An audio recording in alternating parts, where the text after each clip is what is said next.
Mesdames et messieurs, bonsoir. Merci d'avoir choisi RTI 1 à la une de ce 20h.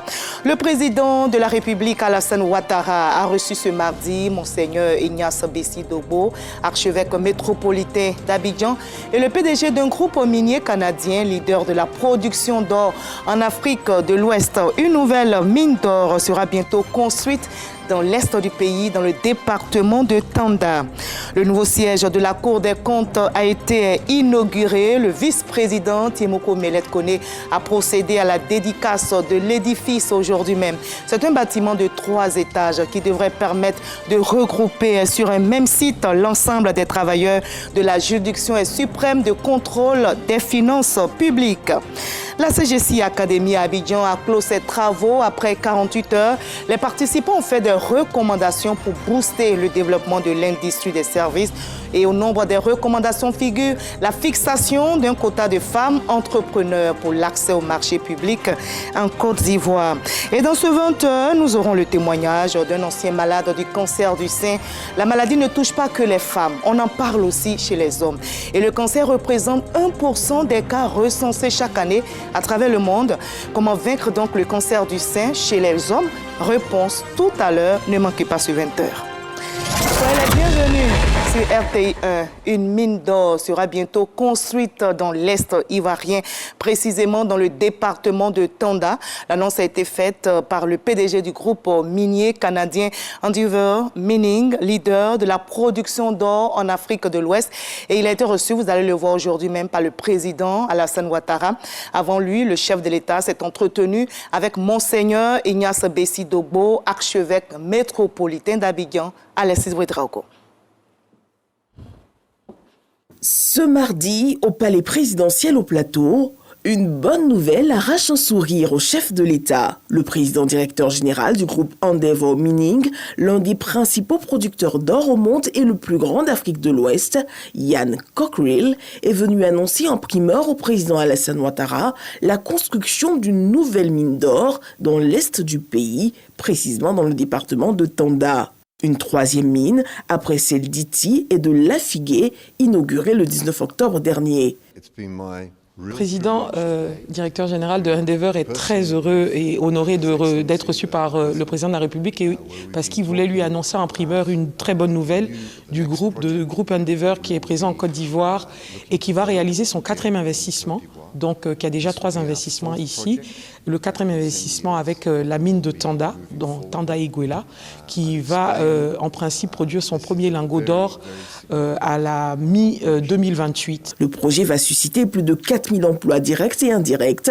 Durée de vie annoncée 15 ans avec des possibilités d'extension. C'est un projet qui va produire sur toute la durée de la vie d'environ 150 tonnes d'or avec un investissement d'environ 530 milliards de francs CFA.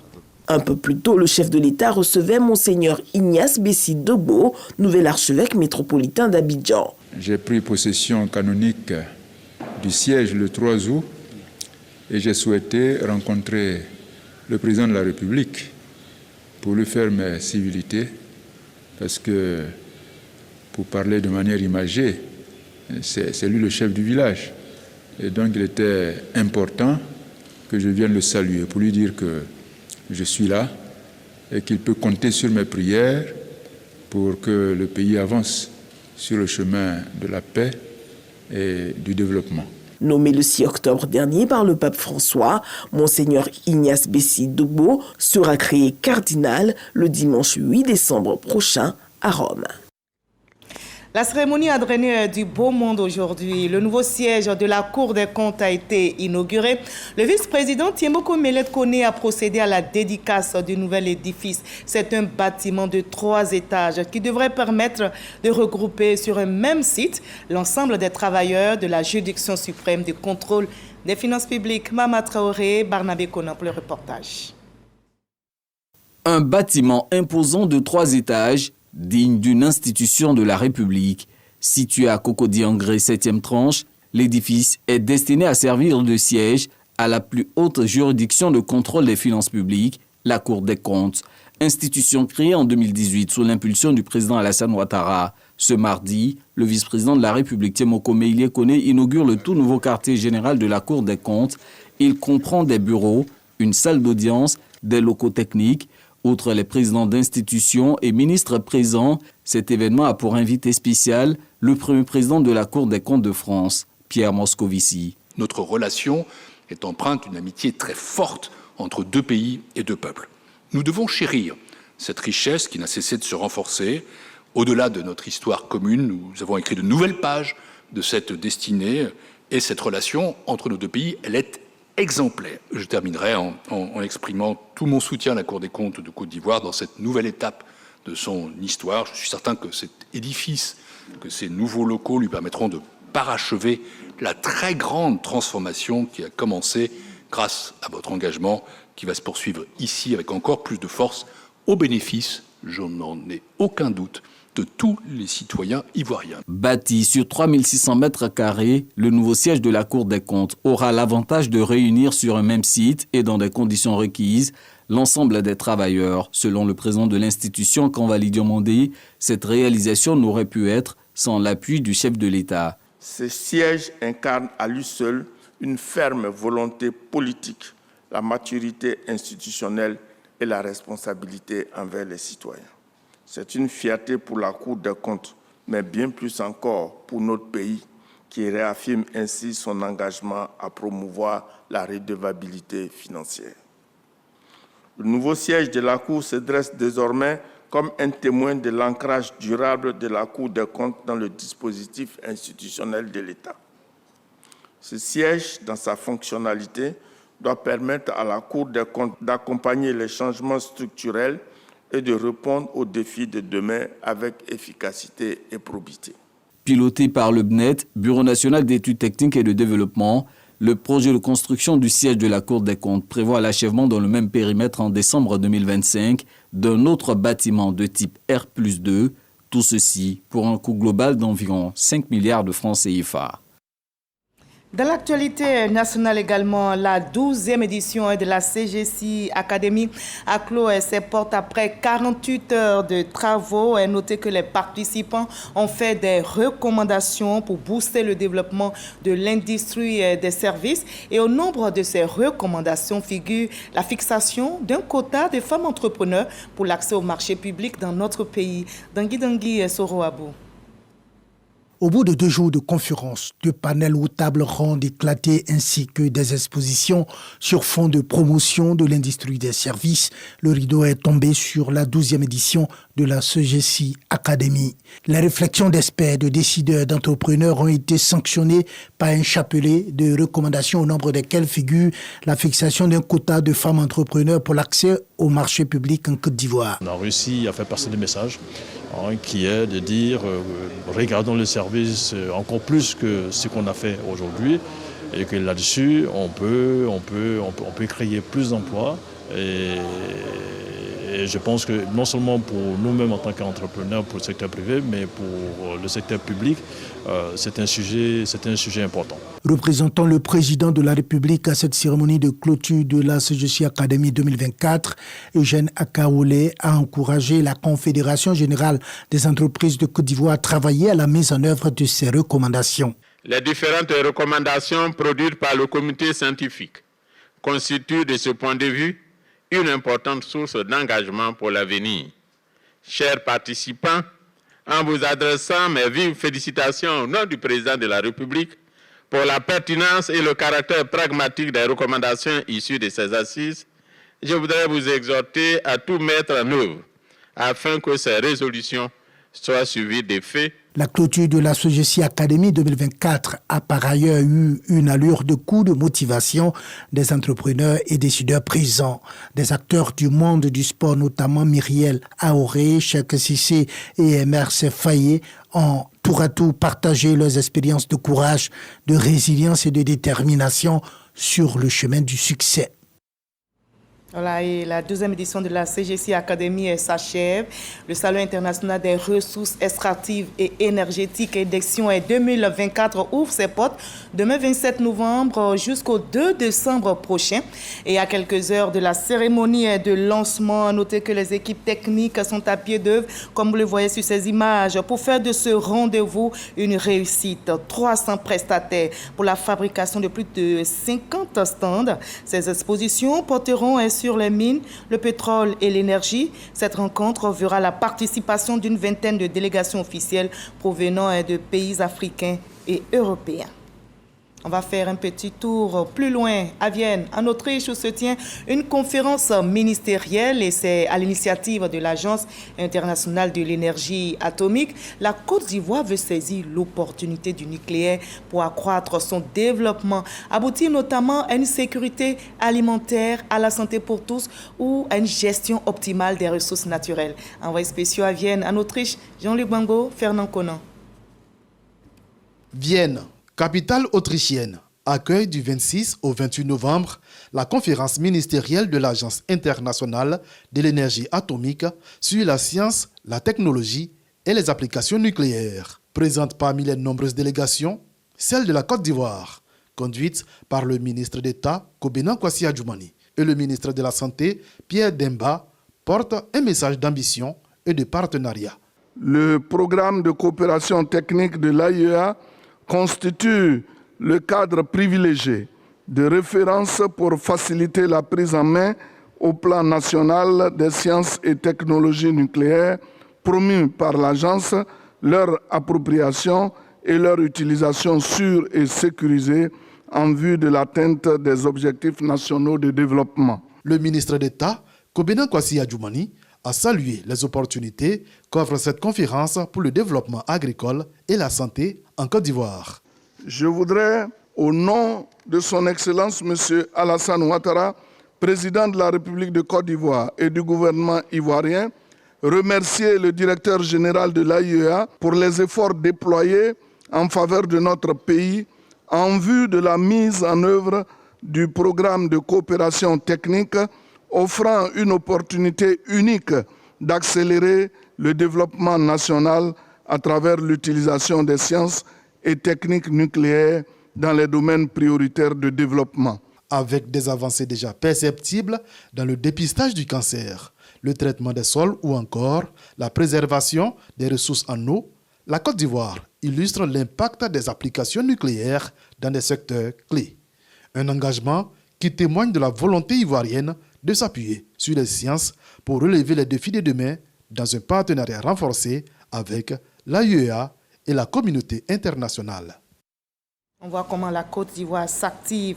Abidjan accueille la 19e Assemblée générale du système d'échange d'énergie électrique ouest-africaine. Plusieurs experts du secteur sont donc en réflexion dans la capitale économique ivoirienne. L'institution spécialisée de la CEDEAO veut promouvoir et développer les infrastructures de production d'électricité et de transport d'énergie électrique dans les marchés régionaux. Lancé Bakayoko.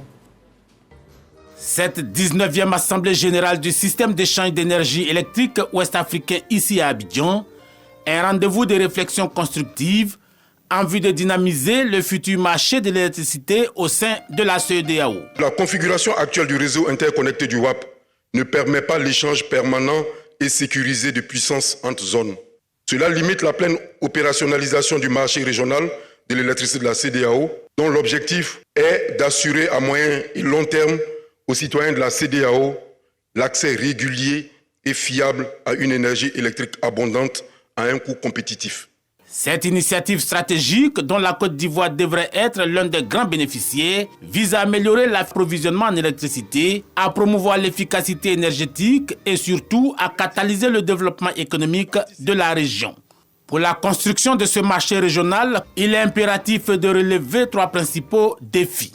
En premier lieu, il s'agira de créer les conditions favorables à l'émergence d'un marché de l'électricité compétitif et résilient. En second lieu, il nous faudra assurer et garantir l'autonomie et l'indépendance de notre organisation qui passe par une contribution plus soutenue des membres pour le financement de son fonctionnement et la réalisation de ses projets.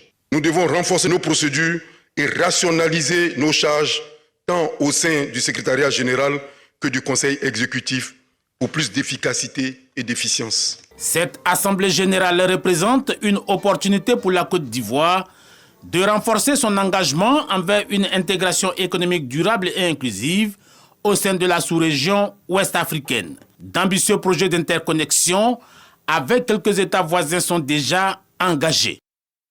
On s'intéresse aussi à l'ATAF, l'Association des transporteurs aériens francophones, qui était aussi en conclave à Abidjan. Et ils ont reçu à Cocody, ils ont tenu à Cocody les travaux de leur 130e Assemblée générale. Ces experts et décideurs du monde aérien ont échangé sur l'avenir de leur métier dans les pays francophones. Des attentes et recommandations ont été faites. Olivier Kra, Léon Brou, Issa Dambélé. Plus de 80 représentants des 22 compagnies aériennes membres de l'Association des transporteurs aériens francophones prennent part à cette 130e Assemblée générale. Au cœur de ce rendez-vous, les questions relatives aux ressources humaines qualifiées, à la rentabilité financière, à l'intelligence artificielle et à la cybersécurité. Je constate que vous êtes très nombreux, ce qui prouve votre attachement à la TAF. Tout cela a été obtenu grâce à la politique de stabilité de notre pays. L'avion, un levier de l'intégration économique et de la connectivité continentale. Au nom du ministre des Transports, Amadou Kone, le général Vagondo Diomandé affiche la volonté de l'État de Côte d'Ivoire à unifier l'espace aérien africain. La contribution du transport aérien qui revendique aujourd'hui plus de 87,7 millions d'emplois, avec 11,300 millions d'emplois directs. C'est donc à juste titre que le gouvernement ivoirien, qui a inscrit le transport aérien au cœur de sa stratégie de développement, vise à libéraliser et à unifier les espaces aériens africains. L'Association des transporteurs aériens francophones est ouverte aux compagnies aériennes des pays ayant en commun le français comme langue officielle. On a pris cette traque contre les cybercriminels. Interpol vient de réussir un vaste coup de filet. 1 millier de personnes ont été arrêtées dans 19 pays d'Afrique lors d'une opération d'envergure contre la cybercriminalité. L'Organisation internationale de police criminelle a mené conjointement l'opération avec Afripol de début septembre à fin octobre dernier. Résultat, un grand nombre de réseaux malveillants opérant dans plusieurs pays ont été démantelés. Ce sont les réseaux et criminels à l'origine de logiciels de rançon, de compromission de courriel, d'extorsion numérique et d'escroquerie en ligne. 35 000 victimes au total en ont payé les frais, malheureusement. Au plan national, la justice ivoirienne a interpellé 4 personnes. 3 sont accusées de mise en danger d'autrui et abandon de déchets sanitaires et une autre pour diffusion de fausses informations. De quoi s'agit-il au juste? Je vous propose le communiqué du procureur de la République lu pour vous par Suleiman Donisongo. À la suite de la découverte, le 10 novembre 2024, des déchets médicaux déversés à l'ancienne décharge d'Akwedo Village, 3 personnes, à savoir les nommés Ozuko Gra Arnaud, administrateur au laboratoire central du plateau, Kwame Kofi Jean-Claude, coursier et technicien au centre d'anatomopathologie d'Abidjan à Trècheville, et Kassim Modeste, maçon, ont été déférés au parquet près le tribunal de première instance d'Abidjan, ce jour, lundi 25 novembre 2024. Une information judiciaire a été ouverte à leur encontre, avec mandat de dépôt pour mise en danger d'autrui et abandon des déchets sanitaires à risque infectieux en dehors des espaces aménagés à cet effet. Ces faits sont prévus et punis par l'article 393 du Code pénal et l'article 126 de la loi numéro 2023-899 du 23 novembre 2023 portant Code de l'hygiène et de la salubrité. L'information judiciaire ouverte permettra de déterminer les circonstances du déversement de ces déchets médicaux en ces lieux. Par ailleurs, le nommé Koulibaly Yaya, auteur de la publication sur les réseaux concernant ces faits et annonçant la découverte de 20, voire de 200 bébés morts à l'ancienne décharge d'Akwedo Village, a été interpellé, jugé et condamné ce jour à 6 mois d'emprisonnement ferme et à 500 000 francs CFA d'amende pour diffusion de fausses informations. Fait à Abidjan, le 25 novembre 2024, le procureur de la République. Voilà, sur le front sanitaire, on s'attaque à un autre mal, le cancer, notamment le cancer du sein. Savez-vous que ce type de cancer ne touche pas que les femmes? Eh bien, il concerne aussi les hommes. Étonnant, mais c'est bien réel. Rare chez les hommes, ce cancer représente 1% de cas recensés par an dans le monde. Notre reporter Victorine Yao-Yobwe a rencontré un ancien patient. C'est un miraculé. Il raconte avec courage comment il a vaincu le cancer du sein. Il brise le silence pour tous les autres hommes. Trouver un témoignage vivant sur le cancer du sein chez l'homme, c'est comme chercher une aiguille dans une botte de foin, principalement pour 2 raisons. Le cancer du sein survient dans 99% des cas chez la femme et dans 1% des cas chez l'homme. Dans notre suivi de cohorte de patients en 2024, on a environ une dizaine de patients d'hommes qui ont un cancer du sein. Mais le cancer du sein chez l'homme est un cancer agressif. Il est même très agressif, avec une évolution métastatique précoce. Vu l'agressivité du cancer du sein chez l'homme, il n'est pas trop tôt pour sensibiliser les populations. Venu pour un contrôle au Centre national d'oncologie médicale et de radiothérapie Alassane Ouattara, CNRAO, un survivant du cancer du sein accepte de nous conter son histoire, qui nous ramène 7 années en arrière, au début de la maladie. L'an 2018, je vois que mon sein droit est un peu enflé. 1 an, 2 ans, 3 ans, ça me fait pas mal, hein? Ça me fait pas mal. Mais ça y est là, ça commence à faire boule. Quand je vois que ça fait boule là, j'ai pris au sérieux maintenant. J'ai allé à la clinique Keta à Gaïwa. Et puis il m'a donné ordonnance d'aller passer examen à Abidjan. C'est dans l'examen que j'ai allé passer là que j'ai contacté que c'est cancer. Grâce aux soins reçus au CNRAO, le septuagénaire est déclaré guéri depuis avril 2022. Ayant surmonté le traumatisme de la chirurgie, de la chimio et de la radiothérapie, avec l'accompagnement de son médecin traitant, il invite ses collégionnaires à la vigilance. Avant, moi, je n'ai jamais pris qu'un homme va avoir cancer de sein. Nous, hommes, si on a vu que notre sein est enflé plus que 1, on doit courir directement aller voir les docteurs. Et puis pas les docteurs simples, docteurs qui connaissent affaire de cancer. Redoubler davantage de vigilance quand on présente les principaux facteurs de risque. Les principaux facteurs de risque chez l'homme, c'est l'âge. On parlera du cancer du sein chez l'homme après 55-60 ans. Et les facteurs héréditaires. Certains facteurs hormonaux et aussi alimentaires, dont la consommation de tabac, l'exagération aussi de la consommation d'alcool. Que la population adhère au dépistage pour un diagnostic précoce. Parce que quand la maladie est découverte tôt, le taux de guérison avoisine déjà 80 à 90%. Si malgré la prévention, le cancer du sein survenait, une politique nationale est mise en place pour une prise en charge optimale des patients. Au CNRAO, il n'y a pas de différence de traitement entre ceux qui ont les moyens et ceux qui n'ont pas les moyens, puisqu'on permet de payer à tempérament. Aussi, nous avons un service social pour ceux qui n'ont pas de moyens. Reconnaissant d'avoir pu bénéficier de ces facilités, cela fait 1 année que Kende a repris le contrôle de sa vie, notamment son activité pastorale dans la région du Go. Un message d'espoir qu'il compte bien prêcher à tous ses fidèles. Voilà, il y a un message qui doit être relayé partout. Le dépistage précoce est donc conseillé pour prévenir et combattre tout type de cancer. Le cancer du sein, c'était un reportage signé Victorine Yao-Yobwe. Et comment l'outil numérique peut-il booster le développement local? Le CNTG en a les moyens. La région de Lamé bénéficiera de l'expertise du Comité national de télédétection et d'information géographique. La structure, vous allez le voir, a signé une convention avec le Conseil régional de Lamé, un partenariat qui devrait profiter à la région. Et nous disent Générosa Kwadio, Godfrey Okambawa et Basile Kwadio.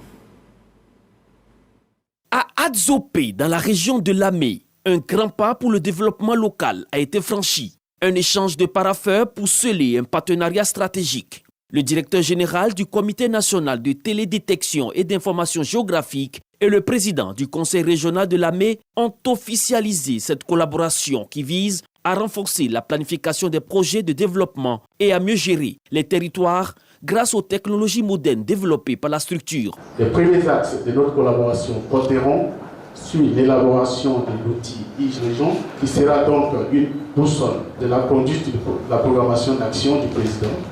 Nous voulons annoncer aussi la mise à jour du plan stratégique, qui serait un atout pour le développement des projets de développement de la région, pour le bien-être de la population. Le partenariat inclut également des formations pour les équipes locales afin de maîtriser l'utilisation des cartes numériques et des outils de télédétection. Le président du conseil régional de Lamé, Patrick Hachi, encourage le CNTIG pour ses outils de bonne gouvernance. Ces technologies-là permettent de faire des choses de qualité, des choses précises, mais également de les faire rapidement.